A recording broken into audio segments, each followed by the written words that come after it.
नमो हरिहंताणं नमो सिद्धाणं नमो पायरियाणं नमो वत्सायाणं नमो लोय सर्वसाहुणं।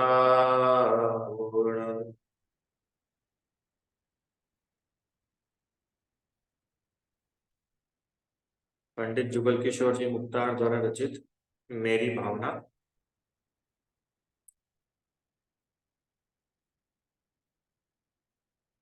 मेरी भावना में पंडित जी ने एक आत्मार्थी जीव की कैसी भावना होती है, कैसे उसके जीवन में बैलेंस होता है? अब किसकी बात चल रही है? मुनिराज की बात नहीं चल रही है। एक गृहस्थ मोक्ष मार्ग में जो आगे बढ़ रहा है, वो घर में रहने वाला श्रावक, उसकी कैसी भावना होती है, कैसी उसकी राग की दशा होती है। क्योंकि अभी तो सम्यक दर्शन हुआ ही है ना, तो राग थोड़ी ना चला गया। और अनंतानुबंधी कषाय गई है। अप्रत्याख्यानावरण प्रत्याख्यानावरण संज्वलन कषाय भी है। और यथा योग्य राग द्वेष भी पाए जाते।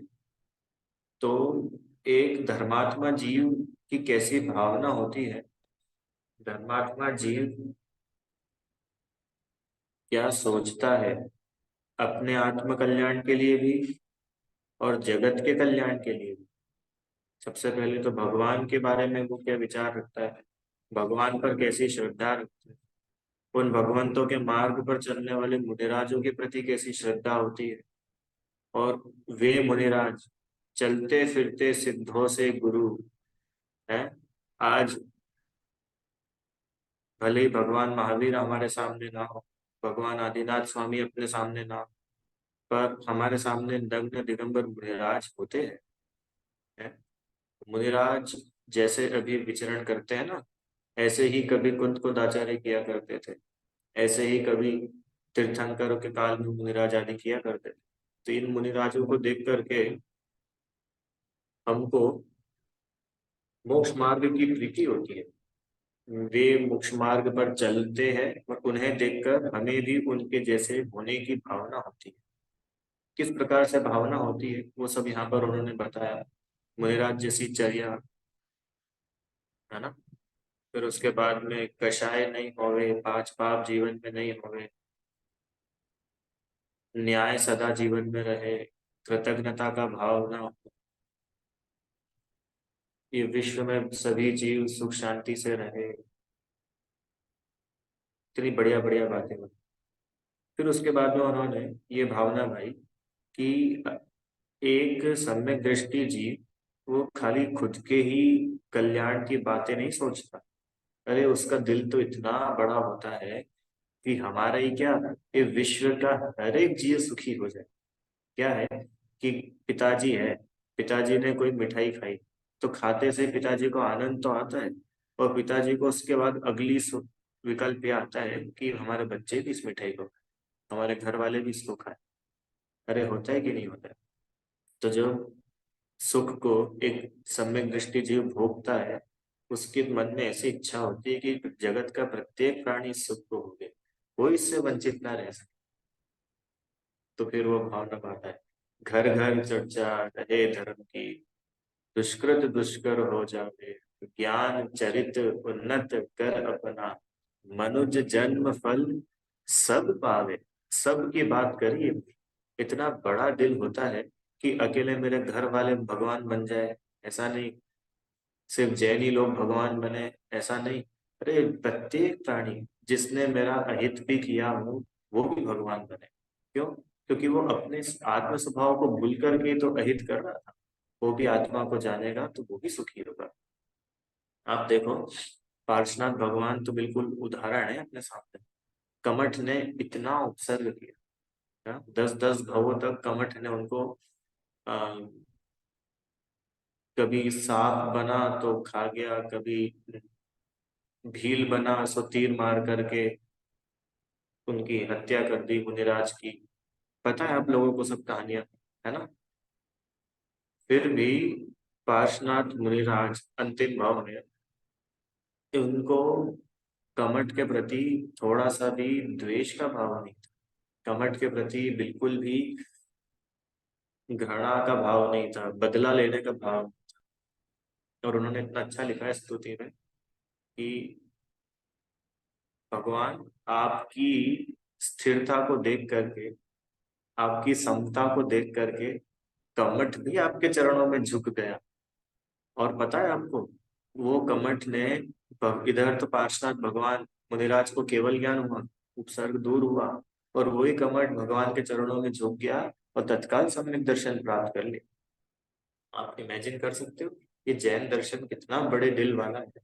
जो व्यक्ति एक थोड़ी देर पहले मुनिराज के ऊपर घोर उपसर्ग, और कौन मुनिराज, जो तीर्थंकर होने वाले हैं, उनके ऊपर उपसर्ग कर रहा है, वो व्यक्ति अगले ही पल सम्यक दृष्टि। कैसे? कि हाँ भाई, ये सबके लिए खुदा है।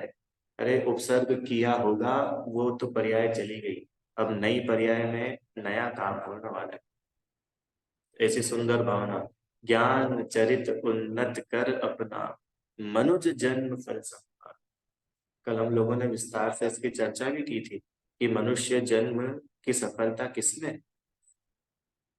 धन आदि कमा लेने में, बढ़िया खाने पीने में, इसमें सफलता नहीं है। अरे ये तो हर कोई व्यक्ति कर ही लेता है। सफलता तो वो होती है जो बाकी लोग ना कर पाए और हम करके दिखा दें। क्यों? इसी का नाम तो सफलता है ना। अच्छे कपड़े पहन लिए तो हम सफल हो गए, ये सफलता के लक्षण नहीं है। सफलता तो इसमें है कि हमारा जीवन पहले से कितना उन्नत हुआ। उसमें लिखा ना, ज्ञान चरित उन्नत कर अपना। हमारा जीवन पहले से कितना और उत्कृष्ट बन।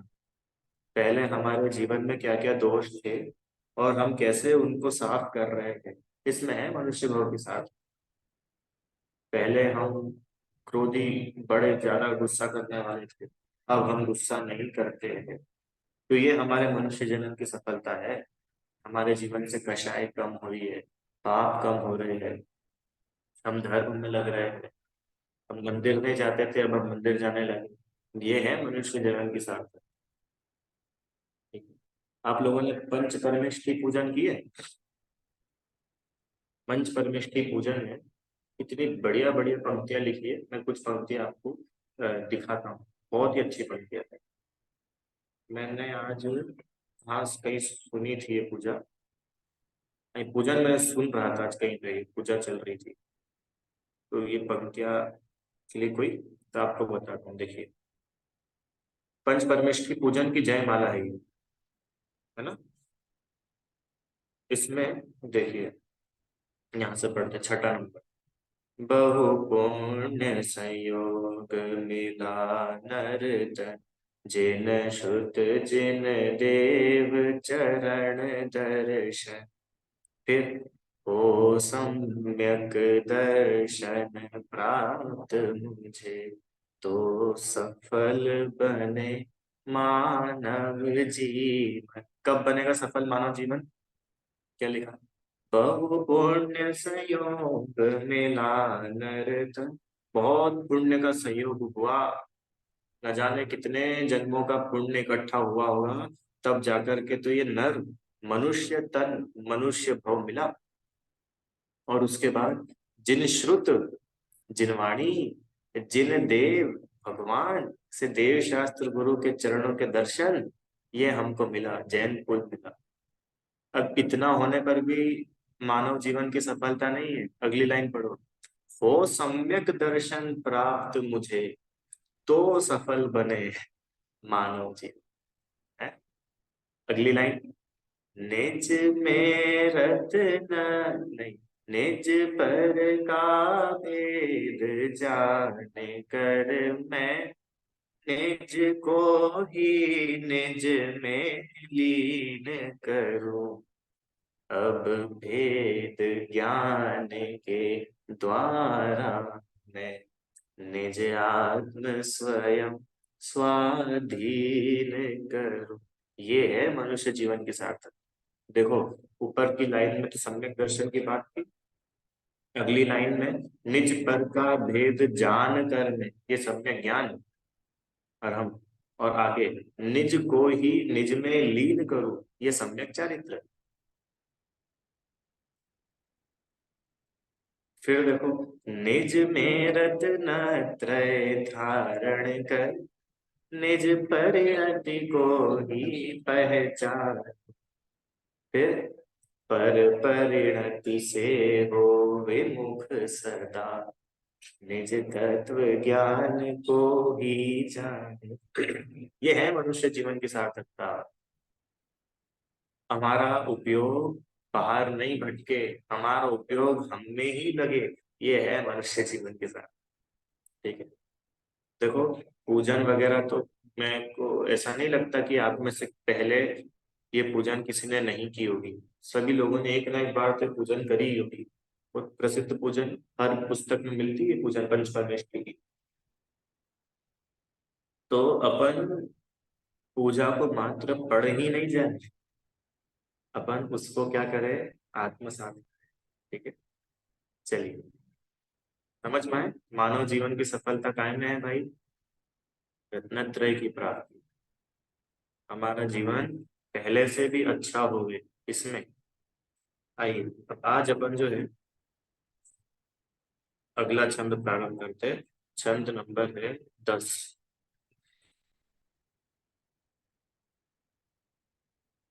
भीति भीति व्यापे नहीं जग में, भ्रष्टि समय पर हुआ करे, धर्मनिष्ठ होकर राजा भी, न्याय प्रजा का किया करे। रोग मरी दुर्भिक्षण फैले, प्रजा शांति से जिया करे, परम अहिंसा धर्म जगत में, फैल सर्वहित किया करे। ये पंक्तियां पहले कहीं पे पढ़ी आप लोगों ने? रीता आंटी, ये पंक्तियां पहले पढ़ी आपने कहीं? मेरी भावना के अलावा कहीं पे पढ़ी है?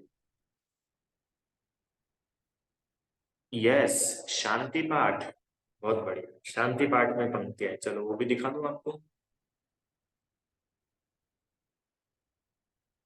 शांति पाठ। होवे सारी प्रजा को सुख बल युत हो, धर्मधारी नरेशा, लिखा है ना, धर्मधारी नरेश। नरेश, नरेश मतलब राजा। राजा कैसा हो? धर्मधारी। और मेरी भावना में क्या पढ़ा? धर्मनिष्ठ होकर राजा भी, न्याय प्रजा का किया। है ना, एक ही बात तो। और देखो, होवे वर्षा समय पे, तिल भर न रहे व्याधियों का अंदेशा। होवे वर्षा समय पे, तिल भर न रहे व्याधियों का अंदेशा। यहाँ पे कौन सी लाइन लिखी है? वृष्टि समय पर हुआ करे, इति भीति व्यापे नहीं जग में, वृष्टि समय पर।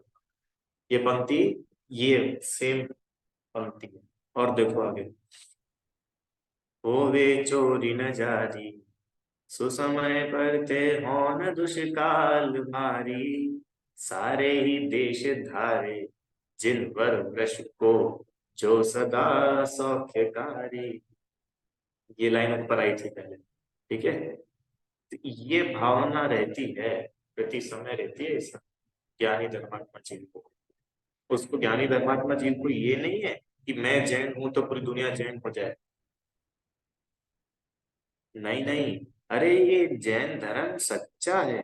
ये ही जगत के प्रत्येक प्राणी को सुखी करने में समर्थ है। और मेरी ऐसी भावना है कि विश्व का एक एक जीव सुखी हो, इसके लिए ये जैन धर्म हर कोई अपना। देखो, ये आपको पता है, ये जो जैन धर्म है, जैन धर्म किसी व्यक्ति का धर्म नहीं है पीयूष शंकर जी। कि जैन धर्म महावीर का धर्म है या आदिनाथ का धर्म है। नहीं नहीं, अरे ये तो जन जन का धर्म है। यार ये तो वस्तु का स्वभाव है। यह धर्म है वस्तु स्वभाव संप्रदाय ना। ये धर्म कोई संप्रदाय का नाम नहीं है कि साहब हम लोग धोती दुपट्टा पहनते सो हम जैन, और तुम टोपी लगाते हो तो तुम मुसलमान हो। नहीं नहीं, अरे ये तो प्रत्येक प्राणी का धर्म है। एक चींटी का धर्म है जैन धर्म, एक शक्कर का धर्म है जैन धर्म। आप समझते हो? हर एक जीव, हर एक पदार्थ ये जो विश्व में है वो जैन धर्म है। क्यों? क्योंकि ये धर्म वस्तु का स्वभाव है। जो वस्तु जैसी है उस वस्तु को वैसा का वैसा बताता है। समझ में आया? आराम। कितनी बढ़िया भावना भाई। इति भीति व्यापे नहीं जग में। इति भीति क्या होता है? इति मतलब होता है अति वृष्टि, अति बारिश। किसी भी चीज की अति नहीं हो जाए। जैसे बारिश आई तो अति बारिश ना आए, आग नहीं लग जाए, आता है ना? तूफान नहीं आ जाए, साइक्लोन ना आ जाए, बवंडर ना आ जाए। ये अति होती है। ये कोई भी चीज की अति हो जाती है ना, तब जाकर के तूफान आता है। अभी आया था ना तूफान थोड़े समय पहले चेन्नई में। साइक्लोन आया था, क्या नाम था उसका? कैसी स्थिति थी बताओ? आप लोगों ने देखी थी उसकी वीडियो देखी थी? जो कार कार वगैरह थी वो कार कैसे बह करके जा रही थी, जैसे बच्चों के खिलौने बह रहे हो। तो वो तो कार थी।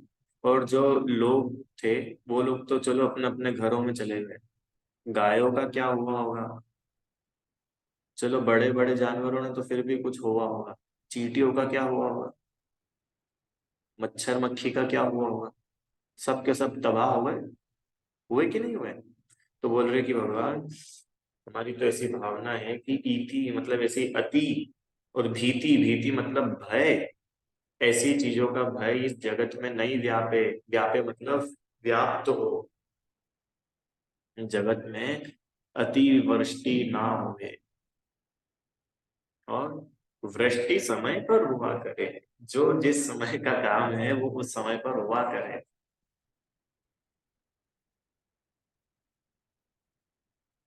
ज्यादा बारिश भी हो जाए तो फसल खराब हो जाती है, और बिल्कुल भी बारिश ना हो तो भी फसल खराब हो जाती है। जिस समय बारिश हो उस समय नहीं हो तो फसल खराब हो जाती है ना? पता नहीं कि जिस समय बीज डाले और उसके आसपास बारिश ना हो तो सबका सब बर्बाद हो जाता है। तो बोल रहे इसलिए कि वृष्टि समय पर हुआ कर, धर्मनिष्ठ होकर राजा की, न्याय प्रजा का किया। मुझे एक बात बताइए राम, राजनीति कैसी चीज है? जैसे मैं आपसे पूछूं, राजनीति में जाना चाहोगे? कोई भी व्यक्ति हाँ नहीं बोले, सब मना करे। मतलब कोई किसी के बारे में ऐसा पता चले कि ये व्यक्ति राजनीति करते हैं, तो ये सुनते से ही अपने माइंड में एक नेगेटिव इमेज बनती है कि अच्छी इमेज बनती है? नेगेटिव इमेज बनती है। जबकि राजनीति कितनी बढ़िया चीज है। जो नीति के हिसाब से राजा राज्य करे उसका नाम है राजनीति। नीति मतलब आइडियल्स, जो जैसा है। न्याय, अपन पढ़ा ना, न्याय नीति, सही काम करने का नाम है राजनीति। अब क्या है, और वो राजनीति भी कैसी बताई उन्होंने? धर्मनिष्ठ होकर। धर्म नीति के साथ राजनीति होती है, धर्म में राजनीति नहीं होती है। राजनीति में धर्म जरूर होना चाहिए ट्यूशन पे। कोई व्यक्ति राजनीति कर रहा हो तो वो धर्मनिष्ठ होना चाहिए। धर्मनिष्ठ मतलब अन्याय ना करे, लोगों को लूटे नहीं, अपनी पावर्स का गलत इस्तेमाल ना करे। जैसे राजा होते थे ना, राजा। अरे जैनों का इतिहास कितना बढ़िया है, आप लोगों को मालूम है? इस देश में, भारत में, आज तक जितना भी इतिहास लोगों को पता है, उस इतिहास में अगर सबसे महान राजा सबसे ज्यादा कहीं हुए हैं तो वो जैन राजा हुए हैं। जैन राजा, चाहे वो खारवेल हो, चाहे वे सम्राट अशोक हो, चाहे वे चंद्रगुप्त हो, ये सब जैन राजा थे बड़े बड़े। एक छत्र राज किया पूरे पूरे भारत पे। समझ में आया आपको? तो राजनीति तो बहुत अच्छी चीज है। अब लोगों ने उसको ऐसा रूप दे दिया है, वो अलग बात है। पर अरे हमारे तीर्थंकरों ने राजनीति करी है, राज्य संभाला कि नहीं संभाला। आदिनाथ भगवान ने 83 लाख वर्ष पूर्व तक राजनीति करी, प्रजा का पालन किया। देखो अगली अगली लाइन लिखी ना, प्रजा शांति से जिया करे। कौन प्रजा की बात चल रही है यहाँ पे? कि प्रत्येक जीव जो इस देश में रहता है, जो इस विश्व में रहता है, वो प्रजा है। हर व्यक्ति शांति से जिए, किसी के जीवन में कोई दुख तकलीफ ना आए, सबकी प्रॉब्लम सॉल्व हो जाए, किसी के केस पेंडिंग ना रहे सब केस, सारे के केस सॉल्व हो जाए, और रोग मरी दुर्भिक्ष न फैले। ये रोग और मरी क्या है? रोग मतलब तो समझ में आता है, बीमारी वाला। ये मरी क्या है? मरी महामारी, भूख मरी, ये रोग तो होता है इंडिविजुअल लेवल पे। और ये जो मरी है ना, मरी, महामारी, भूख, ये बड़े लेवल पे होती है, एक साथ। जैसे अभी कोरोना हुआ था, ये क्या हुआ था? एक दो लोगों को नहीं हुआ था, करोड़ करोड़ों को एक साथ। इसका नाम है महामारी। अभी प्लेग हुआ था कुछ समय पहले, प्लेग हो गया था। हाँ, ऐसे आता रहता ना थोड़े थोड़े समय में, कि अनेकों अनेकों लोग उसकी चपेट में आकर के बड़े दुखी होते, कितने तो मर जाते। दुर्भिक्ष, दुर्भिक्ष क्या होता है? क्यों? दुर्भिक्ष मतलब क्या होता है? जी शंकर जी बताइए, दुर्भिक्ष का अर्थ क्या है?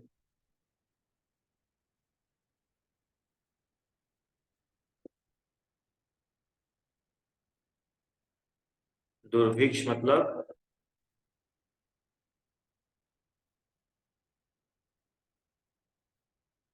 कि लोगों को मिलना कठिन। भिक्ष, भिक्ष होता है ना, भिक्षा।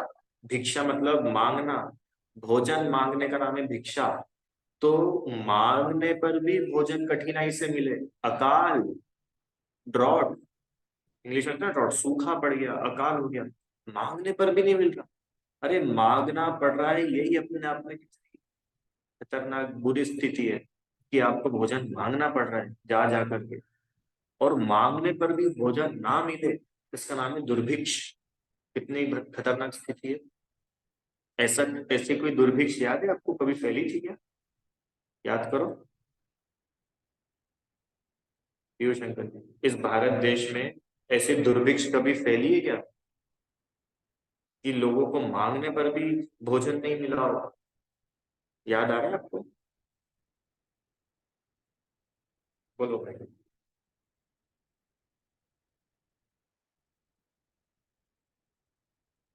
किसी को याद आ रही है क्या? हाँ जी, पीयूष शंकर जी। और कोई? बताइए, कब हुआ था ऐसा, कुछ याद है आपको इतिहास? अनम्यूट करिए। भद्रबाहु स्वामी के टाइम पे हुआ था ना। हाँ जी, यस, वेरी नाइस। भद्रबाहु स्वामी के टाइम पे, याद है कहानी? किसी को पता है? बच्चों को कहानी पता है कि नहीं पता है? याद है? भद्रबाहु, चंद्रगुप्त। अच्छा, आप में से कितने लोग गोमटेश्वर बाहुबली गए हैं? अच्छा, तो जो गोमटेश्वर बाहुबली है ना, वहां पर दो पर्वत है आमने सामने। एक तरफ तो जहाँ पर भगवान बाहुबली स्वामी की मूर्ति है, और एक और सामने पर्वत है, चंद्रगिरी नाम उसका है, चंद्रगिरी। उस पर्वत, हाँ, उस पर्वत पर क्या हुआ था? भद्रबाहु स्वामी की समाधि है ना, उनकी समाधि स्थल है वहाँ पे। स्टोरी पता है? चलो आप लोग को स्टोरी सुना दो वहां से, बहुत अच्छी। ये दुर्भिक्ष है ना, दुर्भिक्ष से अपन इसको जोड़ेंगे। बात है आज से लगभग 1500 वर्ष पहले की, ऑलमोस्ट 1500 ईयर्स। क्योंकि 2500 नहीं, 1500 भी क्यों, हाँ 1700 या लगभग वही, 1700 से 2000 साल पहले की बात है। क्योंकि 2000 साल हो गए, 2000 साल। हाँ, 2000 साल हो गए, बढ़िया। क्योंकि महावीर भगवान के हो गए 2500, और महावीर भगवान के मोक्ष जाने के 500 साल बाद की बात है, 2000 साल। क्या हुआ था? पटना, पटना नाम सुना है? बिहार, पटना। यहाँ पर मुनिराजों का संग ना था। और पता है कितने सारे मुनिराज थे? कितने सारे? 12,000, 12,000 मुनिराजों का संग। आप लोग इमेजिन कर सकते हो, एक समय पे इस भारत की भूमि पर 12,000 मुनिराज, एक साथ एक संघ में विहार करते थे, ऐसा भी नहीं अलग अलग। अब उनका क्या डिसिप्लिन होता होगा, आचार्य कैसे रहते रखते होंगे सब मुनि। रोज किसी की दीक्षा हो रही है, रोज किसी की समाधि चल रही है। कितना बड़ी फैमिली, 12,000 मेंबर्स की फैमिली। ठीक है, चलो उसकी बात नहीं करते। भद्रभाव स्वामी आ, बहुत बड़ा उनका संघ था। अब उस समय कह लो कि एक वे विहार करते थे, वे विहार करते हुए जा रहे थे। वे विहार करते हुए जा रहे थे, तो एक बच्चा रो रहा था, और रोते रोते वो कुछ इशारे कर रहा था। तो वो भद्रभाव स्वामी जो थे ना, वे भद्रभाव स्वामी विशेष ज्ञान के धारी थे। तो वो बच्चे के इशारे से और रोने से इतना समझ गए कि भैया कुछ अशुभ होने वाला है। तो उन्होंने अपने ज्ञान से ये जाना कि उत्तर भारत में, नॉर्थ इंडिया में 12 वर्षों का अकाल पड़ने खरीदा। कितने सालों का? 12 साल। 12 साल यहाँ पर बारिश ही नहीं हुई। अब बारिश नहीं होगी तो नई फसल पैदा नहीं होगी। अच्छा, नई फसल पैदा नहीं होगी तो लोगों को खाने को कुछ नहीं मिलेगा। बस जिसके पास में अभी जितना इकट्ठा है उतना वे लोग खा लेंगे, और बाकी टाइम फिर तो भूखमरी फैल जाएगी। हाँ, अंतिम श्रुत के लिए भद्रभाव स्वामी, भूखमरी फैल जाएगी। आप समझते हो अपना होगा। अभी लॉकडाउन के टाइम पे जिनके घरों में पहले से खाना स्टोर था, अनाज वगैरह, वे लोग तो परेशान नहीं हुए। अब जिनके घरों में स्टोर नहीं था या खत्म हो गया था, वो लोग कितने परेशान होते थे। कहीं से भी जुगाड़ लग जाए, क्यों? कहीं गेहूं मिल जाए, कहीं चना मिल जाए, कहीं दाल मिल जाए, कहीं सब्जी मिल जाए। क्यों रहा? हुआ था कि नहीं हुआ था ऐसा? तो ये तो लॉकडाउन की तो थोड़े समय की बात थी, 6 महीने की, 3 महीने की। 12 वर्षों तक। हम्म? तो मुनिराज ने ये निर्णय लिया कि भैया पूरा का पूरा संघ जो है यहाँ नहीं रुकेगा, क्योंकि संघ की यहाँ पे चर्या ही नहीं हो पाएगी, आहार आदि नहीं मिलेगा, तो संघ की चर्या कैसे होगी। तो सभी आचार्य ने आदेश दिया कि हम सभी लोग जो है दक्षिण भारत की ओर विहार करेंगे। पर उनमें से कुछ मुनिराज,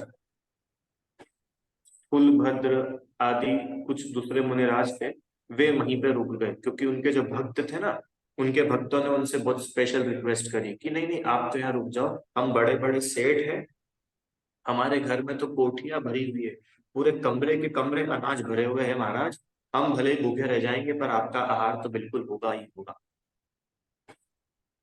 ठीक है। तो भाई कुछ मुनिराज वहां पर रुक गए। अब कुछ समय तक तो चलता रहा। अब क्या हुआ कि मुनिराज आहार लेने को जाए और आहार लेकर के लौट कर के आए। तो अब देखो भाई, इंसान और अमीर व्यक्ति, सेठ लोग, ये लोग तो अपना मैनेज कर लेते होंगे, गरीब लोग क्या करते होंगे? अच्छा, गरीब भी व्यक्ति कुछ कर ले, बना के खा ले, मांग के खा ले, जानवर क्या करते होंगे? कुत्ते, बिल्ली, बकरी, इन लोग को क्या मिलता हो? तो मुनिराज आहार करके लौट रहे थे, और एक कुत्ते ने देखा कि भैया ये आहार करके आ रहे हैं, क्योंकि आहार करके आया हुआ व्यक्ति अलग ही दिख जाता है ना, उनका पेट बड़ा हुआ है तो समझ गए कि भैया ये भोजन करके आए हैं। तो कुत्ता उनके ऊपर लपक गया, पेट फाड़ दिया मुनिराज का। मुनिराज का पेट फाड़ दिया और अंदर से खाना निकाल करके खा गया। इसको बोलते दुर्भिक्ष। भोजन ही नहीं मिला, तो जो मिला सो खा गया, जैसा मिला वैसा। फिर उसके बाद में ऐसा बहुत माहौल खराब हो गया कि भैया हमारे जैन मुनिराज के साथ में इतना भयानक काम हुआ। तो फिर भक्तों के आग्रह पर, श्रावकों के आग्रह पर उन्होंने डिसीजन लिया कि चलो भाई, अब अपन जो है अपने साथ एक डंडा रख लिया करेंगे, जिससे कुत्ते वगैरह आए तो वो भाग जाए। पर फिर कुछ ना कुछ ऐसी घटना घटी। तो फिर उन्होंने बोला कि महाराज आप तो एक काम करो, आप भोजन हमारे यहाँ से ले जाया करो, और आप वहां पर जाकर के भोजन कर लिया कीजिए, क्योंकि आप यहाँ से भोजन करके जाएंगे, किसी को पता चलेगा तो फिर आपके साथ में घटनाएं होंगी। तो आप हमारे यहाँ पर आइए, हम शुद्ध भोजन आपके पात्र में आपको भर के दे देंगे, फिर आप वहां बैठ करके पूरी सिक्योरिटी सेफ्टी के साथ में भोजन करना। तो उन्होंने बोला कि ठीक है, अब क्या करें भैया, अब यहाँ पे रुक तो गए हैं, तो अब थोड़े समय चलाते, फिर बाद में अपन प्रायश्चित वगैरह ले लें। अब ऐसे करते करते करते कोई कपड़ा पहनने लग गए, कोई लकड़ी रखने लग गए, कोई पात्र रखने लग गए, और ऐसे कर कर कर कर करके उन्होंने जैसे तैसे करके 12 वर्षों का समय निकाला। अच्छा, इधर 12 वर्ष पूरे हुए थे, तो वे मुनिराज भी अब उत्तर भारत में आए, ये अब अकाल पूरा हो गया ना। और देखा यहाँ पे आकर के स्थिति देखी, तो पता चला कि जो मुनिराज यहाँ रुक गए थे, ये लोग तो कुछ और ही हो गए हैं। हम लोग जब अलग हुए थे तब तो वे बिल्कुल नग्न दिगंबर थे, और अब तो ये कपड़े पहनने लग गए, कपड़ा ओढ़ने लग गए, अपने साथ पात्र रखने लग गए। पूरी कहानी पता करी, बोले ऐसा ऐसा हुआ था और हमको उसका बहुत दुख है। तो कुछ मुनिराजों ने तो प्रायश्चित लेकर के पुनः दिगंबर धर्म अपनाया। और जिनको कंफर्ट जोन की आदत हो गई कि अब कौन घर घर जाए आहार लेने के लिए, खड़े खड़े कौन आहार करे, तो अपन तो क्या करते हैं, अपन अपना भोजन लेके आ जाते हैं, यहीं बैठ के कर लेते हैं। कौन एक बार भोजन करे, 2 बार भोजन कर लिया करते हैं। हम्म? हमसे तो इतनी ठंड सहन नहीं होती, अपन ने चादर रख ली तो चादर ओढ़ लेते हैं। तो ऐसे करके श्वेतांबर संप्रदाय की स्थापना हो गई। ये है श्वेतांबर संप्रदाय की स्थापना की कहानी। और ये कहानी बिल्कुल सबको पता है, मतलब इसमें कोई कोई नई बात नहीं है। सभी लोगों को पता है कि श्वेतांबर संप्रदाय ऐसे करके आया। अब फिर क्या है कि वे जो मुनिराज थे, उनके भक्त थे, उन्होंने भी वैसे ही फॉलो किया।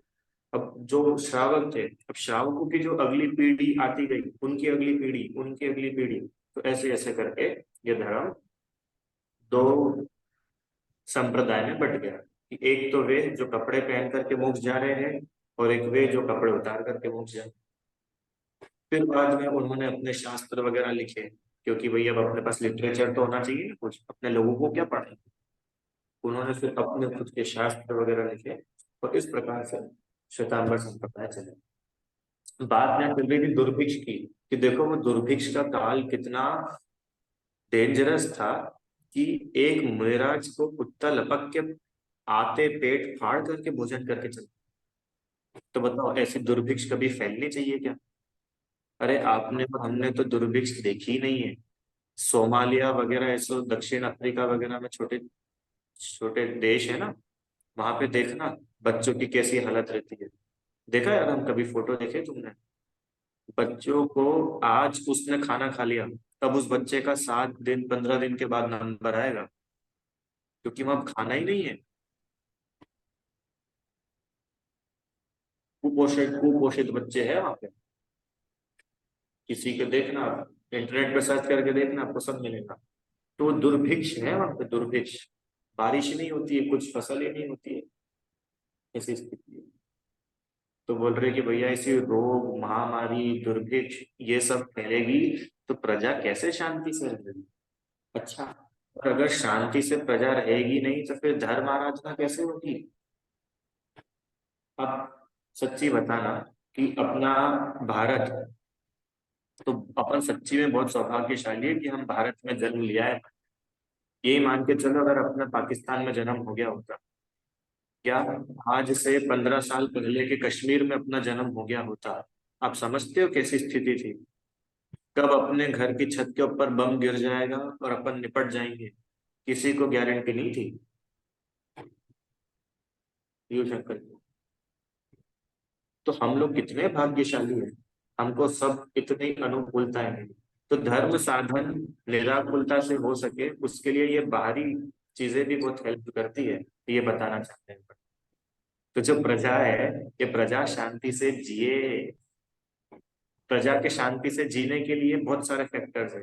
नेचुरल कैलेमिटीज ना हो, आपस में भ्रष्टाचार ना हो, चोरी ना हो, गुंडागर्दी ना हो, राजा न्याय करता हो, अन्याय ना करता हो, ये सब बात। क्योंकि प्रजा जब तक शांति से नहीं जिएगी, धर्म आराधना नहीं हो। अरे अपन ने सच्ची में बहुत अच्छे दिन देखे। अब आज से 500 साल पहले चलो, मुगलों के काल में, तो पता चलेगा। मालूम है अगर हम तुमको, मुगलों के समय में क्या होता था? पता चलता था कि ये व्यक्ति या ये परिवार जैन है, पूरे के पूरे परिवार को या तो तुम मुसलमान बनो या हम तुमको काटेंगे, कटवा देते थे। अब कैसे पता चलेगा कि ये जैन है? कि साहब इनके यहाँ तो रात में भोजन नहीं बनता, जैनी लोग रात में नहीं खाना खाते। तो राजा अपने सिपाही छोड़ता था नगर नगर, कॉलोनी कॉलोनी में, ये देखने के लिए कि इनमें से किन किन के यहाँ पे रात में खाना नहीं बनता है। क्योंकि अगर रात में खाना नहीं बनता है इसका मतलब वो जैन है, तो उसको पकड़ के लाओ और मारो उसको। तो लोग जान करके ऐसा नाटक करते थे अपने घर, रीता आंटी, मालूम है आपको? लोग अपने घर में ऐसा नाटक करते थे, महिलाएं बैठ जाती थी, अरे और कितनी रोटी लोगे, कितने लोग हैं भोजन करने वाले, कितना आटा लगाऊं, बर्तनों की आवाज करते थे, ऐसे ऐसे डायलॉग बोलते थे कि बाहर सुनने वाले को लगे कि जैन साहब के घर में रात में भोजन चल रहा है। ऐसे दिन देखे? आप में से कितने लोगों को ऐसा करना पड़ता? आज हम कितनी स्वतंत्रता से अपना जैन धर्म पालते हैं, अपना चरणानुयोग बिल्कुल कितना अच्छे से पालन कर पाते हैं। एक दिन वो थे। तब जब शांति ही नहीं रहेगी तो फिर धर्म आराधना कैसे होगी? आपको पता है गोवा है ना, गोवा, गोवा एक समय में पूरा जैन राज्य था, लाखों लाखों जैन लोग रहते थे उस गोवा में, और अब गिनती के नहीं, कहाँ चले गए सारे? कि सबका धर्म परिवर्तन करा दिया, और अगर धर्म परिवर्तन नहीं करा तो मार डाला। मुनि राजों को सूली पर चढ़ा दिया। आपको पता है सूली पर चढ़ाना क्या होता है? आराम। फांसी तो पता है सबको, फांसी क्या होती है? कि एक फंदा होता है, वो गले में करके खींच देते हैं, सांस अटक जाती है तो व्यक्ति मर जाता है। इस सूली क्या होती है? आपने सुना है तक सूली पे चढ़ा दिया? सूली पे चढ़ाना क्या होता है? सूली पे चढ़ाना मतलब सबसे दर्दनाक मौत, सबसे दर्दनाक। पता है अरहम, सूली पे चढ़ाना मतलब क्या होता है? एक ऐसा नुकीला तीर जैसा कुछ रहता है, उसको बोलते हैं सूली। आला, ऐसा नुकीला मतलब ऊपर से पॉइंटेड और नीचे आते आते आते ऐसा फैलता है, जैसी नोक नहीं होती है त्रिशूल, उसकी ऐसी नोक ऐसा फैलता है। और जिसको भी सूली पे चढ़ाना है उसको उसके ऊपर बिठाते हैं, बिठा देते हैं उसके ऊपर। तो जो मल द्वार है जहां से मल बाहर आता है ना बॉडी का, वो उसके ऊपर रखते हैं और बिठा देते हैं, और उस पे ही छोड़ देते हैं नीचे वजन बांध करके। तो क्या होता है, वजन की वजह से वो नीचे आता है, और वो जो वो था भाला, सूली जो जिसको बोलते हैं ना नुकीला, वो शरीर के अंदर घुसता है, धीरे धीरे धीरे धीरे धीरे धीरे करके शरीर के अंदर। किसी के यहाँ से बाहर निकलता है, किसी के यहाँ से बाहर निकलता है, किसी के इधर से बाहर निकलता है। और इस प्रोसेस में मरने में किसी को 5 दिन लग जाते हैं, किसी को 14 दिन लग जाते हैं, किसी को 15 दिन लग जाते हैं प्राण निकालने में। अब आप समझ रहे हो, जब तक प्राण नहीं निकला, शरीर से खून बह रहा है, कौवे आकर के मांस खा रहे हैं, बार बार चोंच मार रहे हैं, कैसी स्थिति होती होगी? नो, सुनते हो आप लोग? हजारों मुनि राजों को सूली पे चढ़ा दिया गया था। कितने मुनि राजों को? श्रावकों को नहीं, मुनि राजों को सूली पर चढ़ाया गया था। और कितने श्रावकों को भी चढ़ाया। उस समय शांति नहीं थी। अब मैंने ये सारी चीजें आपको डराने, इमोशनल करने के लिए नहीं बताई है। मैंने ये सारी चीजें आपको इसलिए बताई है कि अभी अपन लोग बहुत अनुकूलता में हैं। आराम। आज तुमको कोई भी सूली पे नहीं चढ़ा रहा है, आज कोई भी तुमको रात्रि भोजन त्याग करने से नहीं रोक रहा है। आज हमारे सिर पर ऐसा राजा नहीं हो जो अपने को जबरदस्ती अंडा मांस मछली खिला रहा हो। फिर भी अपन अपने ही हाथों अपनी संस्कृति का नाश करे, तो अपने से बड़ा गद्दार कोई नहीं। अपन कितने बड़े कृतज्ञ, कितने बड़े कृतज्ञ हैं। समझ में आए? इसलिए अंतिम लाइन में उन्होंने लिखा, भाई प्रजा तो कब शांति से रहेगी, कि जब परम अहिंसा धर्म जगत में फैलेगा, तब प्रत्येक प्राणी सुख शांति से, क्योंकि हिंसा में शांति है ही नहीं। लोग शांति का उपाय हिंसा से करना चाहते हैं। कैसे होगा शांति को?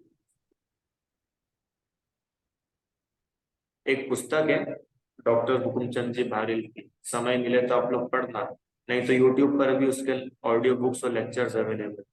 अहिंसा महावीर की दृष्टि में, महावीर की दृष्टि में, उसमें उन्होंने बहुत अच्छे से बताया कि भगवान महावीर के समय में अहिंसा की जितनी जरूरत नहीं थी ना, उससे कई अधिक आज है अहिंसा की जरूरत।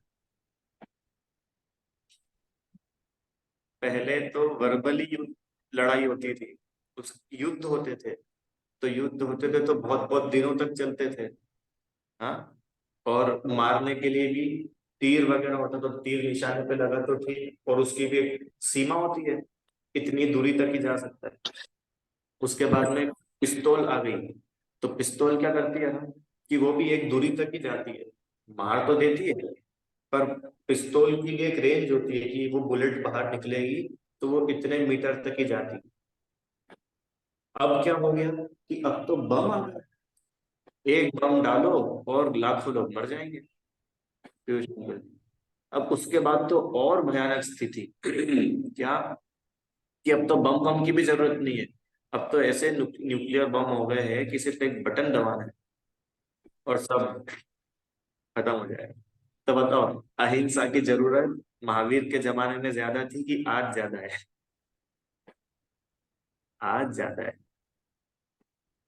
एक व्यक्ति से किसी ने पूछा कि वर्ल्ड वॉर 1 हो गई, वर्ल्ड वॉर 2 हो गई, तो अब आप बता सकते हो वर्ल्ड वॉर 3 कितनी भयानक होगी, या वर्ल्ड वॉर 3 के बाद में क्या होगा? जैसे वर्ल्ड वॉर 1 के टाइम लोग ऐसे ऐसे लड़े थे, वर्ल्ड वॉर 2 में पिस्तौल वगैरह होगी तो वैसे लोग लड़ लिए होंगे, ये वर्ल्ड वॉर 3 में कैसे लड़ाई होगी, आप बता सकते हो? उस व्यक्ति का उत्तर सुनना। उसने बोला कि वर्ल्ड वॉर 3 का तो मुझे पता नहीं, पर मैं वर्ल्ड वॉर 4 का जरूर बता सकता हूँ कि वर्ल्ड वॉर 4 में लोग पत्थरों से लड़ाई करेंगे। इसका मतलब समझे कुछ, कि वर्ल्ड वॉर 3 इतना भयानक होने वाला है कि यहाँ कुछ बचेगा ही नहीं, फिर से वो आदिवासी वाली जनरेशन आ जाएगी, सब कुछ तबाह हो जाएगा।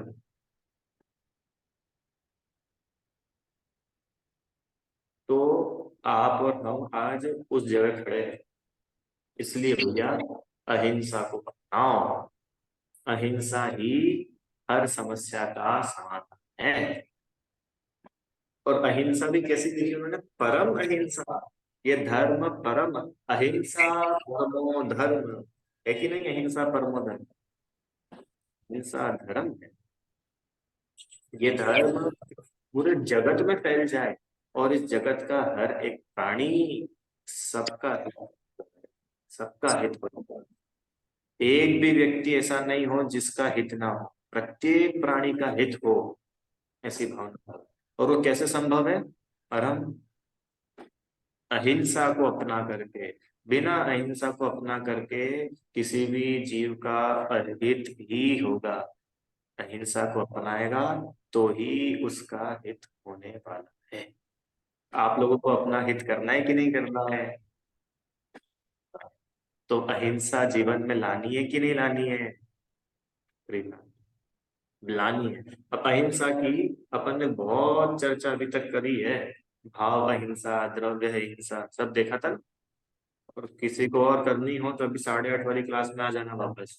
उसमें 5 पाप चल रहे हैं ना, तो उसमें हिंसा ही चल रहा है, तो आपको फिर रिवाइज हो जाएगा कि हमारे जीवन में कहाँ कहाँ हिंसा बैठी हुई है। भोजन में, परिणामों में, खान पान में, रहन सहन में, आने जाने में। तो कैसे कैसे हम अहिंसा को अपनाएं, तो अपना हित करें, इस पर सभी को विचार करना। ठीक है, तो आज आज अपन आज का लेक्चर जरूर भेजना है मेरे को, सबको स्प्रेड करना है। अच्छा ठीक। आज व्हाट्सएप का पे दूसरे को भेजना है। मेरी भावना वाला कि अरे जो, आज अभी चालू करंट करंट टॉपिक। अच्छा हाँ मेरी ये बात। हाँ मेरी भावना, ठीक है हाँ भेज रहे। तो भाई अपन सब लोग सबको तो भेज ही देना, पर पहले अपन अपने को भेज देना। नहीं, बहुत बहुत यूजफुल है, वेरी हाँ यूजफुल। ठीक है, अच्छी बात। ठीक है, तो आज अपन ने इसके 10 छंद पूरे किए हैं। और देखो पूरे तो क्या किए हैं, पूरे तो तब होंगे जब अपन उस रूप परिणमित होंगे। अभी तो खाली पढ़े हैं। अपने जीवन से अहिंसा टपकनी चाहिए।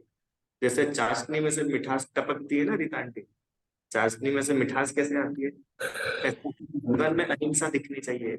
अपने जीवन में न्याय, धर्मनिष्ठता और जितनी जितनी बातें करी सब होना चाहिए। ठीक है, चलिए अब इतना ही करते हैं। कल मेरे को ऐसा लगता है कि अपनी अंतिम क्लास रहेगी, क्योंकि लास्ट छंद भी बचा है। तो कल मेरी भावना की अपनी कोशिश करेंगे कि कल पूरी हो जाए। फिर आगे का जैसा योग बनेगा अपन देखेंगे। जिनवाणी स्तुति। निज निज निज में बताई, यह अनंत उपकार है। उसके लिए जिनवाणी माँ वंदना शत बार है।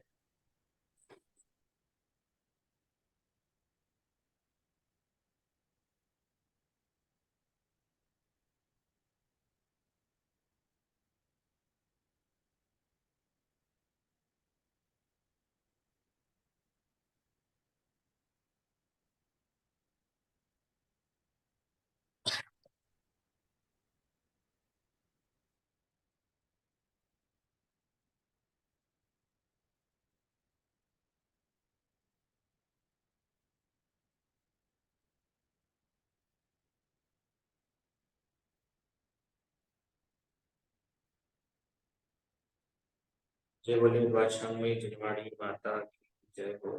महान जैन धर्म की जय। जय जिनेन्द्र सर।